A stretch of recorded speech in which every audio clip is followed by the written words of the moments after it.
Hello everyone and welcome back to another EV Geek podcast review.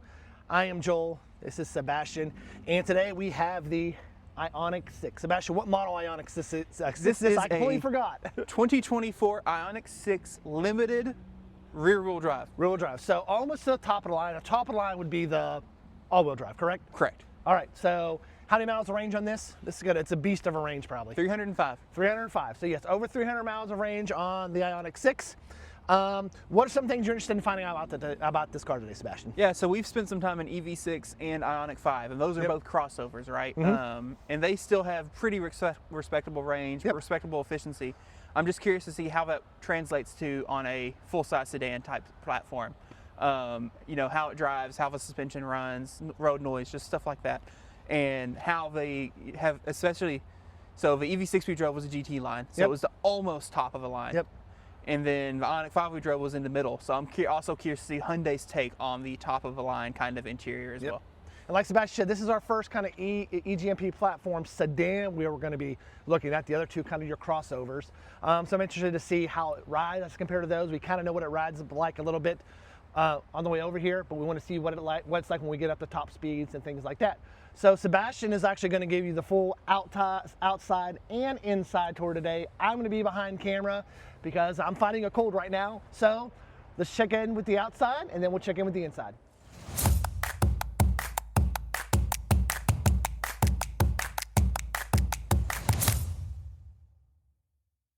Welcome back everyone. Sebastian, let's do a quick tour of the outside of this car. Before we get started here, we're at a beautiful spot here in West Little Rock. We've got a fountain in the back, the trees. Very cool spot, but we digress. Sebastian, let's get this started. Talk about the inside of this car, outside the car. Yeah, so this is a 2024 Ioniq 6 Limited, long range, which all the Limiteds are, so you don't have to talk about long range. Rear wheel drive on these 20-inch wheels. So EPA range on this is 305. Interestingly, the base model long range is rated at like almost 360 miles. Yeah. And so if I bought one of these, because I don't think the base wheels look bad. Nope. I find someone with a base model who's willing to trade. That's right. The base model ones look a little more futuristic. Yeah, so you wheels. trade the wheels, and then this should have just about the same efficiency, right? Yep. Looking at it, so the Ioniq 6 is one of those vehicles, you either love the way it looks, or you really don't like it. It's got a cool looking front, but then you get to the back and then you start questioning yourself. Yeah, so this, like the other Ioniq cars, pixels everywhere. So when you look at the headlights here, your turn signal's down here. Pixels. Over here on the edges of the mirrors. Pixels. And the taillights, which we can go ahead and look at some, if they'll come up. Pixels. And you also have them up here. Yeah, this whole light bar as well for your third brake light. All that's super cool.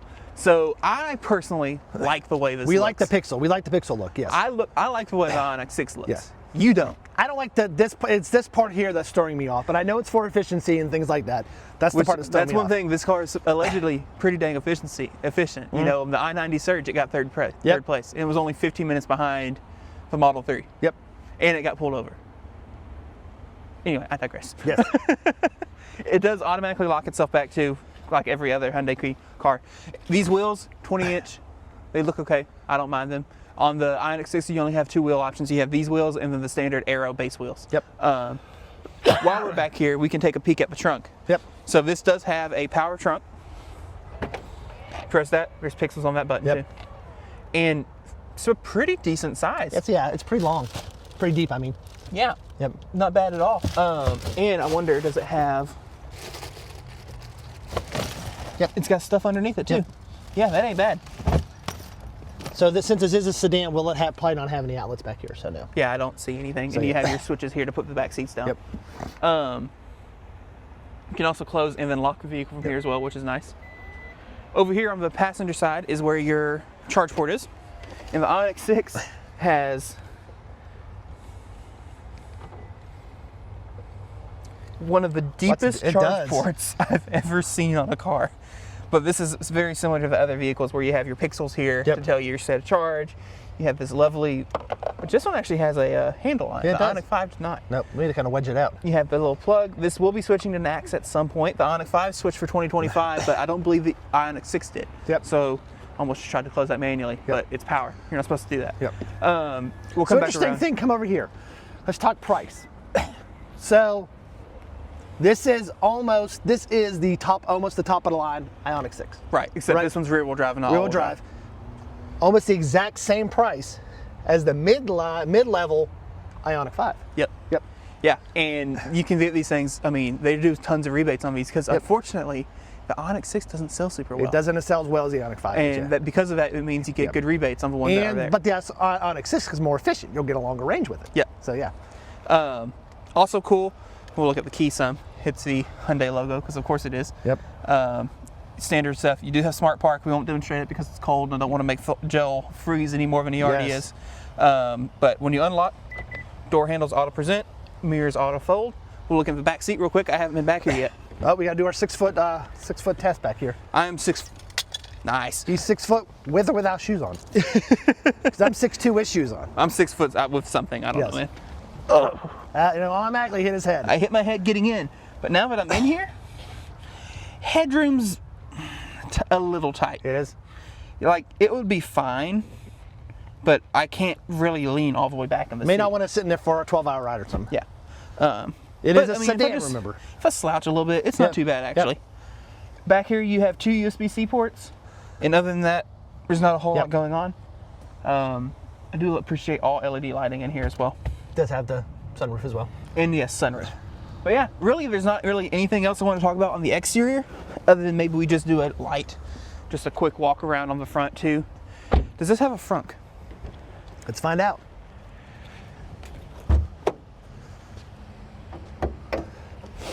It's got a Frunkalo! Yay! And it doesn't have a lid. So, that's right. So if you're curious, this is where you get to replace your air filter. So real easy to replace the air filter on these cars, I believe. It's wet. Wonder why it's wet. No. We're not gonna. Yeah. Also, so the Ioniq 6 has active aero. These open and close. Oh, okay. Depending on if it's running the battery heater, battery cooler, if you're at certain highway speeds, whatever, which is pretty neat. I don't think pixelated. Yeah, and that's going to be your radar and everything. That's I think this is the only EGMP car that has active aero currently, which is part of how it gets that efficiency. Not the, what about the actual GTs of the? Well, yeah, different thing. Yep. But yeah, I think at this point we can go inside, we can turn on the heat, and we can warm we're up. gonna go inside and turn on the heat. It looks gorgeous outside, but it's about 32 degrees outside. So yeah, we're gonna go inside, turn on the heat, and give you a tour of the inside, and then a driving impression. Alrighty, we are back inside our nice and toasty warm Ioniq 6, courtesy of Crane Little Rock. We want to give a shout out to for letting us borrow all these Hyundais today. So, all right, give us a quick tour of the inside and the tech, Sebastian, before we get on the road. All right, so first thing I noticed compared to Ioniq 5, all your switches are in the middle. Yep. There is nothing on the door panel. It's very odd not having anything on the door panel. It's kind of a cool look, but it is odd for sure. Also noticing we have ambient lighting in this one. So you got this yellow stripe here, you can change the color, and then there's also down inside the door. Yeah, I don't know if you can see it on your hand there. Kind of makes a reflection off. You kind of see it pulsating up here too. Yeah, so all that's cool. This software in the middle, identical to Ioniq 5 and pretty much identical to Ioniq 6. You've got your EV menu, which gives you the same kind of image of your car. We're at 32%. Woo. Climate on, 97 miles, off 106. Vehicle to load settings, all that, right? You come in here to your settings. This is all exactly the same. DC charger limit, AC charger limit. Limit your AC charger current. Battery conditioning while navigating. Still wish there was a on-demand precondition. Utility modes, smart region, charge lock, voice prompts, plug and charge. That was not on the Ioniq 5. No, it was not. Okay, cool. Interesting. So we were actually going to take this and show you the supercharging speed, but since we cannot get it to precondition, there's no point. But it will charge, just like the other ones. 10 to 80% in 20 minutes, 18 minutes, 19 minutes, This map is the same as what we've seen of other cars. Little Rock FBI. Let's see. EV charging stations. And we go, where's the DC, DC, DC, DC, DC, DC, AC, DC. Seriously? DC. There it is. Ultra fast charger. I do appreciate that it gives you kind of more information on that. It says there's 11. That's the misleading thing that Electrify America does. But all right, someone's gonna have a safe place on this car because I didn't mean to do that. I'm sure we're reset once they add their key. Close. Calculating. There you go. It does the same, exact same route kind of mapping. The route guidance will start now. Speaks to you. Making She's talking to us again, Sebastian. You know we don't like it when she talks to us. But yeah, I guess because we don't have data, it is not doing preconditioning. Yep. So weird thing I saw when I got in the car, which looked out of place. These little things that kind of stick up. You Yeah, have one. the wings. Why does this car have wings, Sebastian? So in the not United States, because we are arcane in some of our regulations, these cars can be had without side mirrors. And so on those models, these wings are where the displays go for the side mirror cameras. So while you're driving, you would actually see what's going on in your side mirror over here. Yep. Gotcha. And because it wouldn't have mirrors, it's more efficient, Yep. gets better range. Which this car is already on paper pretty dang efficient. One of the most efficient EVs on paper out there. Yeah. Ignore the 1.9 Yes. that we have currently shown because it's cold and I don't know when that was last reset. And blah, There's blah, only blah, blah, blah. 20 miles on this car, I think. 61. 61 miles on this car. Let's try to just see. Yeah, so in the last 61 miles, it's actually done 2.6 miles per kilowatt, which I know a lot of that's probably sitting or floored, so not too bad. This is otherwise, like I said, identical. You do have your warmer ventilation menu. I do, again, appreciate, like I said in the Ioniq 5, that you have separate radio and climate. What you don't have in the Kia. Which you don't get in the Kia, EV6. or at least in the EV6, right. Yeah. So we'll hit that. That's the same as I just did. You do have heated and cooled seats on the Ioniq 6, or at least on the Limited, which is nice. Yes. You have a heated steering wheel. You have all this cool stuff that Hyundai does where you can do like activate recirc when you use your washer fluid so you don't smell it. Activate so you can not smell the tunnel, some dehumidify, all that stuff. All that's nice and cool. You also have your climate menu from here as well where you can see outside temperature, interior. You can also just control it from here. Gotcha. I probably would never actually get into the screen. Gotcha. Looking here at the center console some more, you have your wireless phone charger here, and it's actually pretty neat. The pixel buttons. The pixel lights here Yep. Oh, there's two rows. I don't know if that's to show you what they turn orange when there's a phone charging. And there's actually little small pixel lights on the actual thing. Or yeah, just like the pattern. Here's your USB for CarPlay and Android Auto. This car, at least as it is right now, it could be an OTA update I don't know about. Yep. Wired CarPlay, Android Auto only. Yep. No wireless. And then here you have another 2 USB-Cs in there as well. This being the Limited, you do have 2-person seat memory, which is nice. I've got mine programmed now, and it does like an auto exit when you get out and pushes you back. We'll come back in here and show off. So in setup, you can go into vehicle. You have all your driver's assistance. This is the same HDA2 system that we saw in the Ioniq 5. You've got some stuff for drive mode. Right now, we are in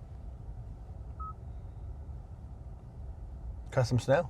Oh, okay. That's we've already mentioned it a couple times. This is the rear-wheel drive. Yep. This is our first eGMP rear-wheel drive we've driven. Yep. It's fine. It's fine. It definitely, you can tell, has less power, but it is still perfectly adequate in my opinion. If power's not something you're interested in, this car will be perfectly I fine. thought it was making fake engine noise when we were driving earlier, but that is apparently turned off. Yep. That's the noise it makes. That's just the noise it makes. You have a welcome sound. I was looking for lights. There we Yep. go. This is where you can do your ambient lighting. So like right now we have it on, orchid green. Yep. Change it to, now Just, it's a I yellow, can see it. red. It looks pretty good. We even have pixel up in here too. There's pixels everywhere. Sync lighting with speed. Adjusts Ooh. the brightness based on speed. Link to voice recognition. Okay, you have to turn that on. I want to see what that looks like. Sync lighting with speed. There you go. Link to drive So I mode. guess you can choose your own drive mode colors. So like blue for normal, red for Yeah. sport, green for eco. That makes sense. Yep. While we're there, because it just started dancing, when you switch your drive modes, you have these pixel lights on the steering wheel. Now we're in sport, eco, and normal. I don't know if they light up for any other reason Yep. other than to do that. Also under here, do have a sunroof, as you kind of mentioned already. And it's not a full like glass roof, it's just the front over the front seat, but it does a whole lot to make this feel more airy. So You also have the your outlet. your outlet back Yeah. there. Yep. We actually didn't mention about the Ioniq 5. Whoops. The Ioniq 5 has an outlet back there. So the Ioniq 5 we drove, we were super impressed because it felt so big on the inside. Yes. And part of the reason it felt so big on the inside was light color headliner, Yep. light interior, dark seat. Yep. Well, this is all black. Yep. And And it did not have a sunroof, did it? And the Ioniq 5 did not have Yeah. that we drove, did not have a sunroof. This is all. It doesn't feel near as spacious. Now, there's plenty of room. Yes. It's a full-size sedan. Like, the seat goes way back. I can see in the back seat plenty of leg room. Yep. But it just doesn't feel It's open and airy. as open and big. Yeah. We also have this middle console that completely divides it, which True. has a huge, for women would love this for their purses, a huge storage area down here. I'm gonna be honest. That's the first time I've noticed that. I haven't even noticed that yet. It's very similar to the EV6, but it's a huge storage area. That's like 2 feet long right there. Plenty enough to keep storage down there. Yeah. This one also, the Limited, has the upgraded Bose audio. We haven't super tried it out yet, so I don't honestly know how it sounds, but I imagine it's okay. I imagine it's fine. And then you have your eGMP.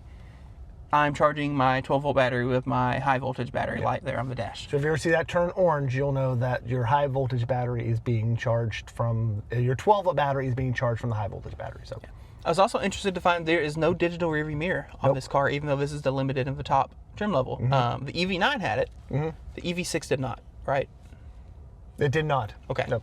So maybe they're just adding that for the EV9 and then the Ioniq 9 most likely. But as a Chevy Bolt owner who has that, I would appreciate it, having it. Let's see, was there anything else interesting in the screen to look at while we're here? Digital key. Yep. You can do smartphone key. You can do card key. All that's great. Anything else? So does the rear occupant alert? Yeah, of course, because I think they all do that now, or at least they should. Yeah. Screen theme. Oh, you can actually change it to dark. Maybe. There it is. Oh, that looks so much better with the black bezel. Yes. Awesome. So yeah. This is actually the first car we already have the switching, because we could not get it switched in the EV6. That's true. Or the EV9. That is true. So yeah, that's all cool. This does the whole, you can do split screen to have your music on the right while you have a map up. All that is nice and fancy. But otherwise, this is all very standard. Blue Link is like there. Is the Hyundai version of Kia Connect or OnStar or whatever else. Yeah, I don't have a whole lot else to talk about on the inside here. It's all pretty basic. Seats are nice and toasty warm. The seats are super warm. They feel, we haven't driven around much yet, but they feel comfortable. Yep. Plenty of leg room. Like I said, I'm 6'2" with shoes on. Plenty of leg room, and I don't even have the seat the whole way back. So yes, power passenger seat for me, and I can even go back even farther to where I'm barely even touching up there. So yeah, plenty of leg room. Yeah, I also kind of really like this gigantic metal grill here for your speakers. You I like the way it looks. You can see, That's the whole little grill thing too. More pixels. But yeah, I think I like that. I keep glancing at this. Does that not look translucent? It does a little bit, yes. Like there might be a light or something in there? It looks like there's something should light up around there. Maybe it does at night. We just can't see it right now. Maybe. All right, we ready to go? All right, we're going to stop recording here for a minute because it's going to take us a minute or two to get out of this parking lot. And then once we get on the road, we'll start recording. Wait, actually, sorry. Cameras. Yes. So this one, being the Limited, has a 360 camera, and they're really good quality. And you can do the whole bird's eye, fly around the car, all that, which is super cool. And then you have all your views in here. You can do back up, top down, down the side. If I go into drive, it should flip me to a front camera. Yep.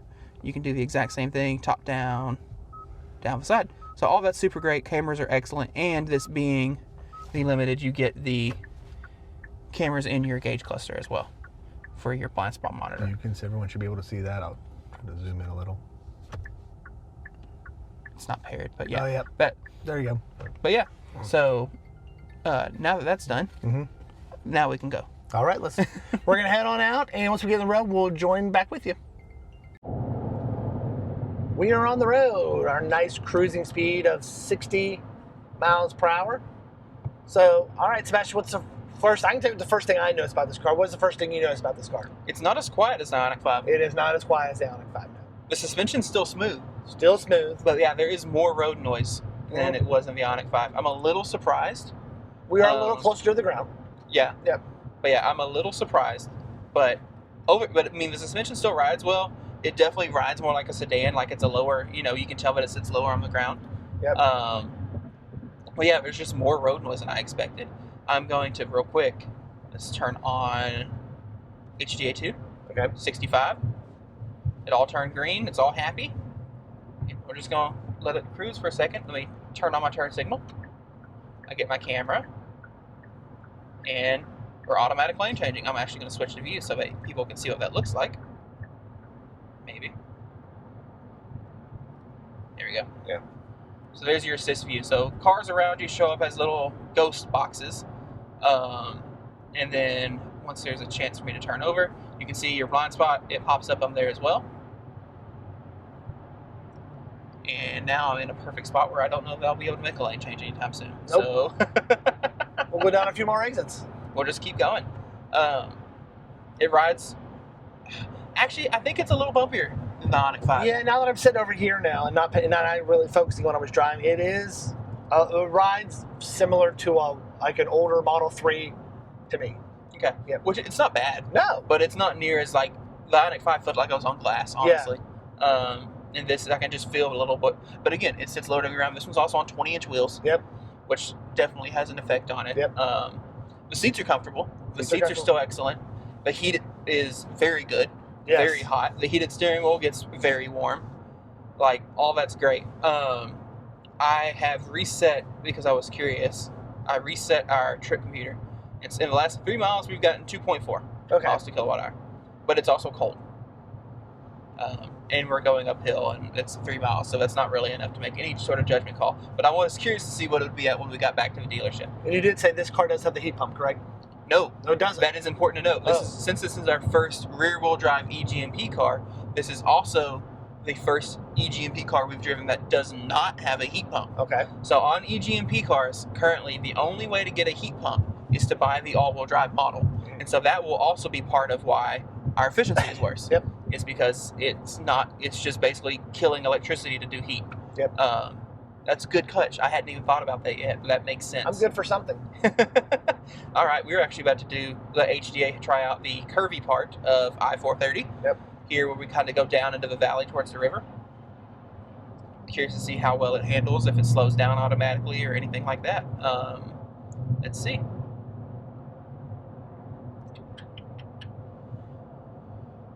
%. Right now we are still doing 65. Cars in front of us are slowing down. Keep hands on steering wheel. My hand is on the wheel. My hand is not left. This is a torque steering wheel. It is not capacitive. All right. We are slowing down some. We're doing 63. It's taking that maybe 61. It's taking it a little hotter than I probably would have, especially with 17 cars around us that don't seem to know what lane they want to be in. Okay, 57. Now it's slowed down, but that car cut in front of us. But I mean, it handled it fine. It kept it centered in the lane. That's a big curve. That's a big curve. For Little Rock, that's a big curve. And my ears pop every time we do it. Yeah. Coming out of the mountains a little bit. We actually gained 1% of battery there. We were at 29, now we're at 30 again. Let's see here. We haven't tried it yet. I'm going to go into the sport mode. And we're just going to give it a little quick, once we get out of the bend here, we'll give it a quick little... Oh. So does not as much as the Ioniq 5. Like, it still has some umph, but it's not near as much as the all-wheel drive stuff we've been in. But it didn't feel bad at all. Okay, now that we can have a chance, I'm going to try to do an automatic lane change. So, I'm going to turn on my signal. You see it shows a little green arrow to the right. It shows it's green. And boom, we're there. It will automatically not cancel the turn signal, but that's fine. So you had to cancel the turn signal yourself? Okay. Yeah. I think if I had just tapped it, it would have done it, but since I actually pushed it up, it didn't.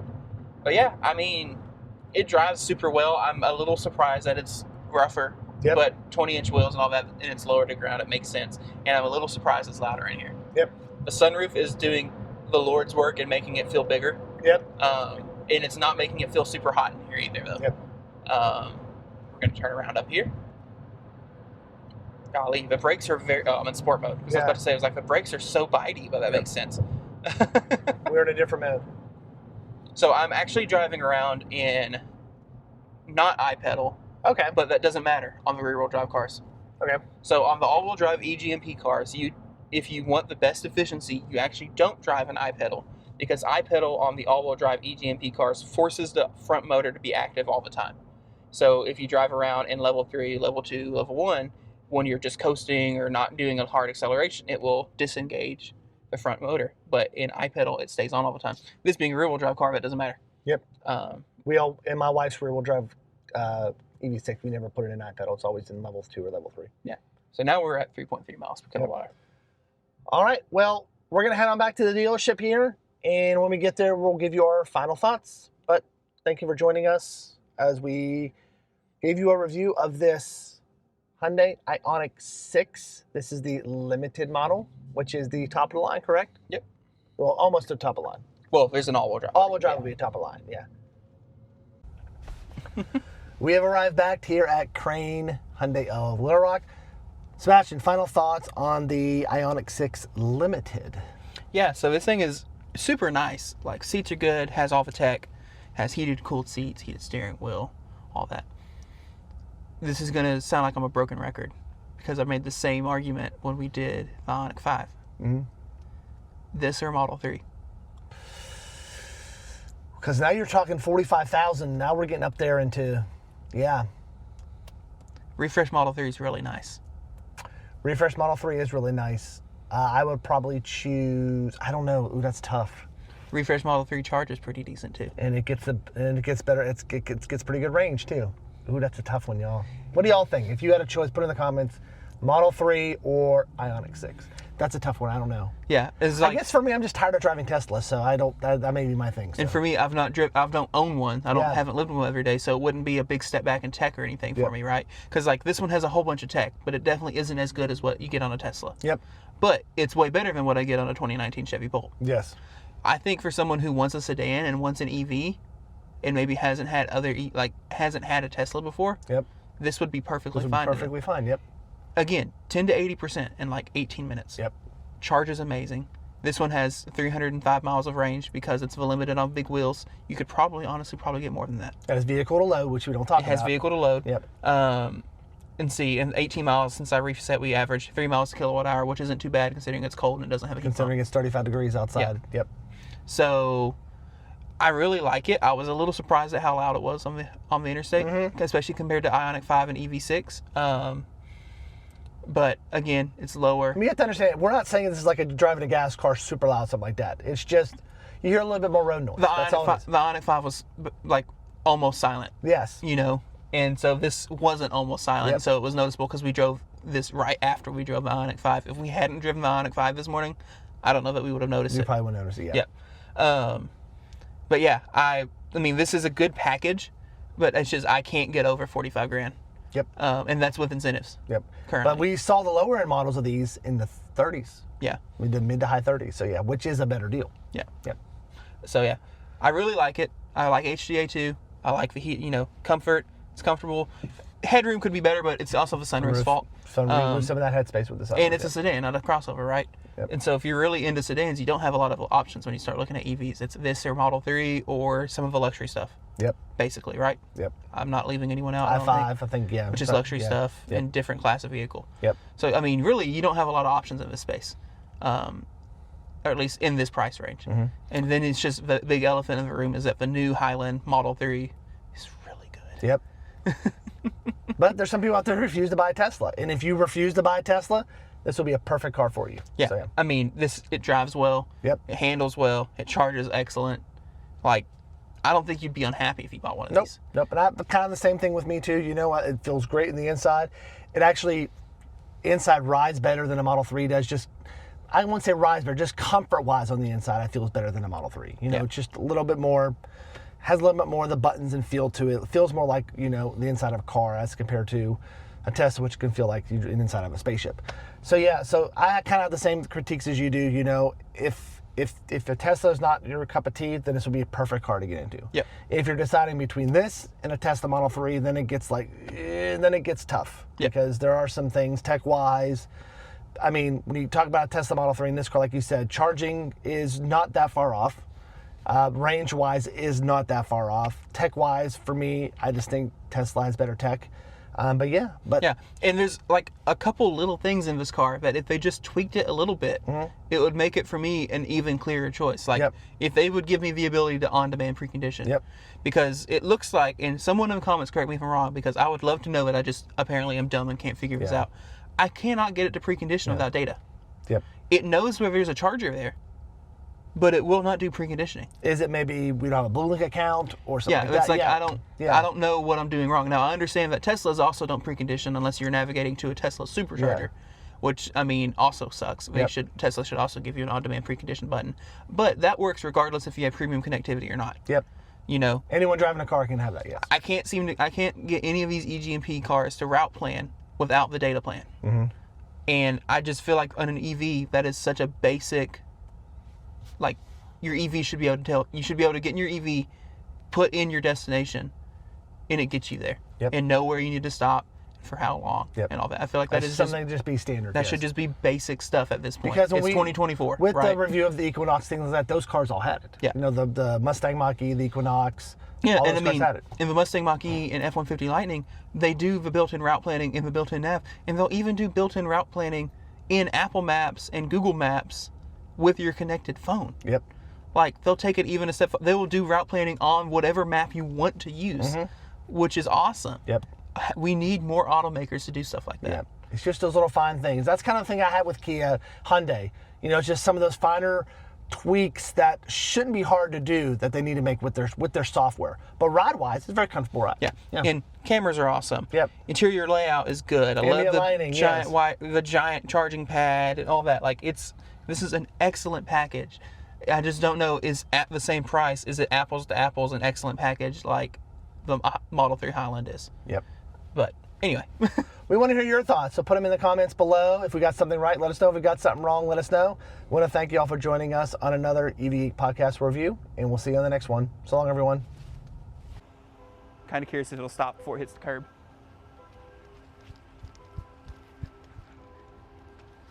Nope. Did you stop it? Yeah. Okay. It's beeping.